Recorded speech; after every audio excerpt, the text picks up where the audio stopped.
सभी साथियों को नमस्ते। आप सभी का इस ई लर्निंग वीडियो में स्वागत है। इस वीडियो के द्वारा हम मातृ मृत्यु एवं शिशु मृत्यु को कम करने में परिवार नियोजन की भूमिका, गर्भावस्था का सही समय व बच्चों में उचित अंतराल के महत्व को जानेंगे। मातृ मृत्यु को कम करने में परिवार नियोजन की प्राथमिक भूमिका है। परिवार नियोजन द्वारा अनचाहे गर्भ और गर्भ से संबंधित जटिलताओं को कम करके 30% मातृ मृत्यु को कम किया जा सकता है। SRS 2019 के आंकड़ों के अनुसार उत्तर प्रदेश में 2019 की अनुमानित जनसंख्या के अनुसार हर साल लगभग 12,000 मातृ मृत्यु होती हैं, यानी 1 लाख जीवित जन्म पर 197 महिलाएं मरती हैं। परिवार नियोजन से 12,000 में 3,600 महिलाओं को बचाया जा सकता है। मातृ मृत्यु के मुख्य कारण अत्यधिक रक्तस्राव, संक्रमण, उच्च रक्तचाप, बाधित प्रसव, गर्भपात एवं अन्य जटिलताएं हैं। याद रखें, परिवार नियोजन महिलाओं को सक्षम करता है कि गर्भधारण तभी करें जब वे शारीरिक, मानसिक और आर्थिक रूप से तैयार हों। आइए हम देखते हैं कि कम उम्र में गर्भधारण करने के कारण मां को किन-किन स्वास्थ्य संबंधी समस्याओं का सामना करना पड़ सकता है। NFHS 4 के आंकड़ों के अनुसार 100 में से लगभग 54 किशोरियां एनीमिक होती हैं। उत्तर प्रदेश में 100 में से लगभग 21 किशोरियों की शादी 18 वर्ष से कम उम्र में हो जाती है। 100 किशोरियों में से लगभग 4 किशोरियां जल्दी गर्भवती हो जाती हैं। जल्दी गर्भधारण से मां को होने वाले खतरों में गर्भपात, प्रसव पूर्व रक्तस्राव, झिल्लियों का समय से पहले फटना, बच्चेदानी में संक्रमण, उच्च रक्तचाप और बाधित प्रसव प्रमुख हैं। इन सभी खतरों का प्रभाव एनीमिक महिलाओं में बढ़ जाता है, जिसके कारण मातृ मृत्यु का खतरा 15 साल से कम उम्र की गर्भवती किशोरियों में 5 गुना और 20 साल से कम उम्र की गर्भवती किशोरियों में दुगना हो जाता है।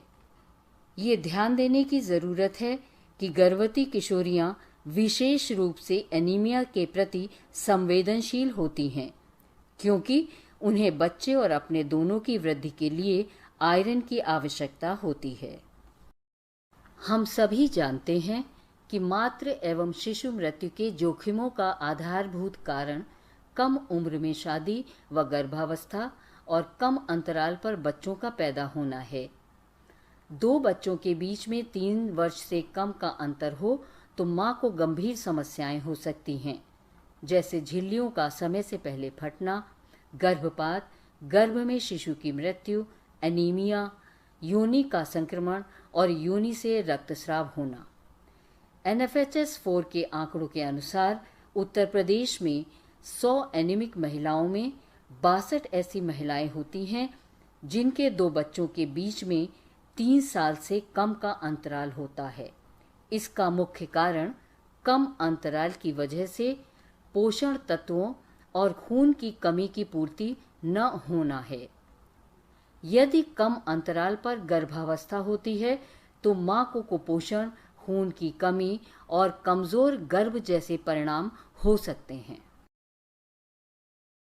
SRS 2019 के आंकड़ों के अनुसार उत्तर प्रदेश में शिशु मृत्यु दर के हिसाब से लगभग 1,12,000 नवजात शिशुओं की पैदा होने के 1 महीने के अंदर ही मृत्यु हो जाती है, जिसका मुख्य कारण समय अवधि से पहले शिशु का जन्म होना, सांस लेने में तकलीफ व संक्रमण है।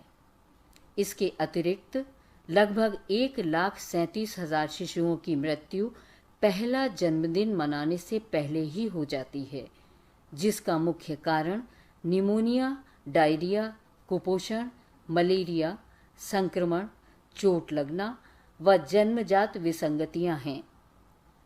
परिवार नियोजन विधियों को अपनाकर हम 10% यानी 25,000 शिशुओं को मृत्यु से बचा सकते हैं। हम सभी जानते हैं कि कम उम्र में शादी होने से मातृ मृत्यु के साथ ही शिशु मृत्यु का खतरा भी बढ़ जाता है।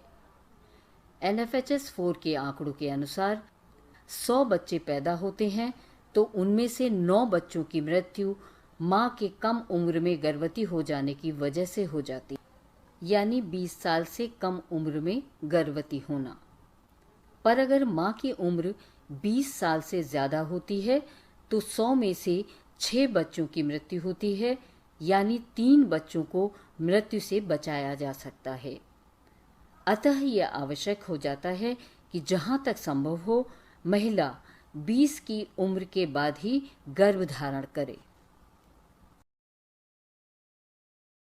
कम उम्र में गर्भवती होने के साथ ही 2 बच्चों में 3 साल से कम का अंतर होने पर शिशु मृत्यु का खतरा बढ़ जाता है।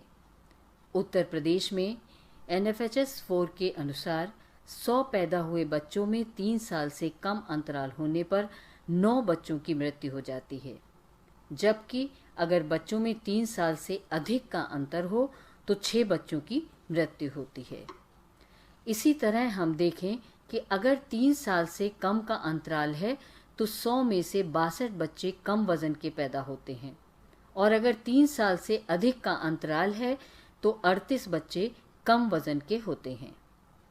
आमतौर पर ऐसा देखा गया है कि कम वजन के बच्चों में ही अत्यधिक खतरे व जटिलताएं होती हैं। उत्तर प्रदेश में 62% जन्म पिछले जन्म के 3 साल के अंदर ही होते हैं।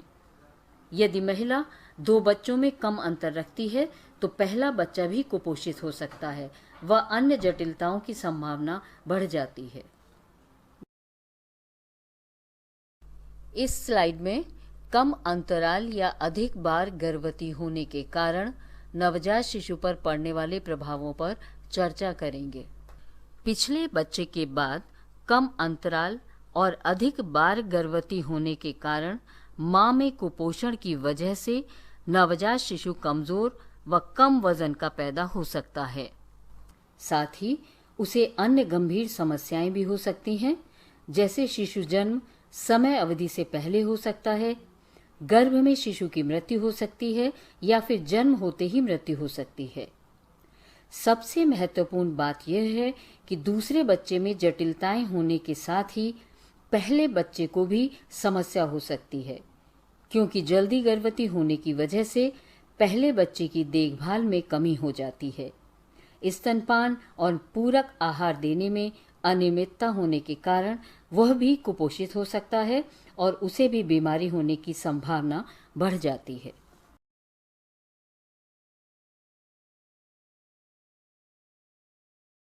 गर्भपात की अवस्था में दोबारा गर्भवती होने में कम से कम 6 माह का अंतराल होना जरूरी है।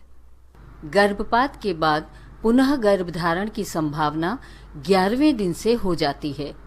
गर्भपात के बाद जल्दी गर्भधारण होने से मां व शिशु को खतरा होने की संभावना बढ़ जाती है, जैसे झिल्लियों का समय से पहले फटना, एनीमिया, समय से पहले बच्चे का जन्म और शिशु कम वजन का होना।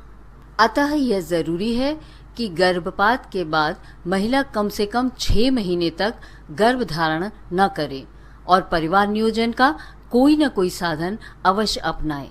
ध्यान रखें, गर्भपात के बाद परिवार नियोजन को अपनाकर 90% असुरक्षित गर्भपात के कारण होने वाली मातृ मृत्यु को रोका जा सकता है।